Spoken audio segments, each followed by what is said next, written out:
को फायदा मिलना चाहिए।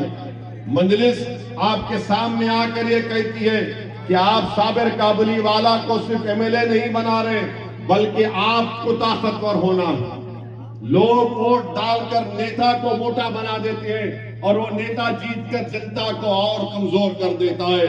हम जब जीतते हैं तो ना सिर्फ एमएलए एमपी बनते, बल्कि गरीबों का साथ देते हैं, गरीबों के लिए लड़ते हैं, उनके हुकूक के लिए लड़ते हैं। उन पर जब जुल्म होता है तो हम सबसे पहले हम सामने आ जाते हैं। तो मेरे अजीज दोस्तों और बुजुर्गों, मैं आपको तयक़ुन दे रहा हूं कि आप साबिर भाई को कामयाब करेंगे और जमालपुर की जिम्मेदारी असदुद्दीन ओवैसी की होगी। आप मैं आऊंगा, आप मेरा हाथ पकड़ लेना, आप मुझसे कहना कि हमने तुम्हारे कहने पर साबिर काबुली वाला को वोट दिया, हमारा काम कब होगा, ये आपका हक होगा।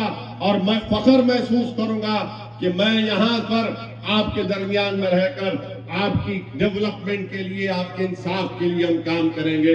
मेरे अजीज दोस्तों, मेरी इज्जतदार माँ और बहनों, आप जानते हैं कि जमालपुर से अगर भाजपा की कामयाबी को कोई रोक सकता है तो उसका नाम असदुद्दीन ओवैसी। अगर भाजपा को कोई रोक सकता है जमालपुर से कामयाब होने के लिए तो उसका नाम असदुद्दीन ओवैसी है। तो इसीलिए आप मुत्तहिदा तौर पर यूनाइट होकर इत्तेहाद को मजबूत करके आप मजलिस को वोट दीजिए। मैं तमाम लोगों से अपील कर रहा हूं कि भाजपा को हराइए। यहां से मुकाबला जमालपुर में मुकाबला मजलिस का और बीजेपी का है, मुकाबला ओवैसी का और मोदी का है। अब आपको फैसला करना है कि क्या आप ओवैसी को कामयाब करेंगे या भाजपा को कामयाब करेंगे। मेरे अजीज दोस्तों और बुजुर्गों, मेरी इज्जतदार माँ और बहनों, मेरी आपसे अदबन गुजारिश है कि अपने वोट का नुकसान मत करिए, अपने वोट का नुकसान मत करिए। कहीं ऐसा ना हो कि आपसे जरा सी गलती हो जाए और उसके बाद आप याद रखेंगे मेरी तकरीर के अल्फाज को, अरे एक दीवाना आकर हमसे कह रहा था, हमने उसकी बात का यकीन नहीं किया। आप एक मर्तबा असदुद्दीन ओवैसी की बात का यकीन करिए। जमालपुर में आप देखेंगे कि कैसे तेजी से डेवलपमेंट और विकास का काम होगा। मैं जानता हूं साबिर काबुली वाला साहब को, और साबिर काबुली वाला साहब भी मुझे जानते हैं कि जब मैं किसी के पीछे पड़ जाता हूं तो उनको चैन से बैठने नहीं दूंगा। आप कामयाब करो साबिर भाई को, मैं साबिर भाई को चैन से नहीं बैठने दूंगा। साबिर भाई आप ही के गली कूचों में फिरते रहेंगे, आते रहेंगे, और महीने में कम से कम 2 मरतबा मैं इसी इलाके में आऊंगा। और हमारे भाई जो बल्दिया के इलेक्शन लड़े थे मगर 100 वोट से वो नाकाम साबित हुए, हबीब भाई इमामुद्दीन शेख साहब, वो और हम मिलकर साबिर भाई का जीना हराम कर देंगे। एक बार आप कामयाब कर दो, साबिर भाई को खूब काम कराएंगे। साबिर भाई को हम बाउंसर मारने नहीं देंगे, साबिर भाई को यहीं बिठाकर आपका काम करवाएंगे और आप बोलेंगे कि हाँ, जो हमसे वादा किया गया था वो पूरा हुआ। मेरे अजीज दोस्तों और बुजुर्गों, दूसरी अहम बात जो मैं आपके सामने रखना चाहता हूं कि भाजपा के लोग बोलते हैं कि गुजरात को मोदी ने बनाया। अब आप बताइए कि गुजरात में 20 जिलों में सिटी स्कैन की मशीन नहीं है। 33 में से 20 जिलों में अस्पताल में सिटी स्कैन की मशीन नहीं है। मोदी जी, आपको फोटो लेने का इतना शौक है मगर सिटी स्कैन आपने नहीं लगाया। आप देखिए मोदी जी और कैमरे के बीच में कोई भी नहीं आ सकता। अगर आ गया तो बोलते हैं मगर गुजरात के 33 जिलों में से 20 में सिटी स्कैन नहीं है। 28 डिस्ट्रिक्ट में एमआरआई की मशीन नहीं है।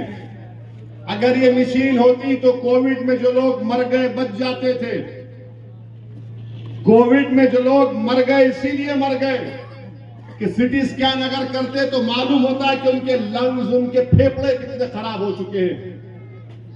मगर आप कहते हैं कि गुजरात आपने बनाया, क्या बनाया आपने?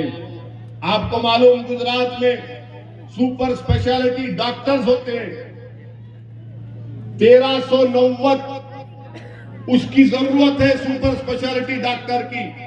तो भारत के प्रधानमंत्री जो आज कह रहे हैं कि गुजरात को मैंने बनाया, कितने आपने डॉक्टर उसमें से अपॉइंट किए?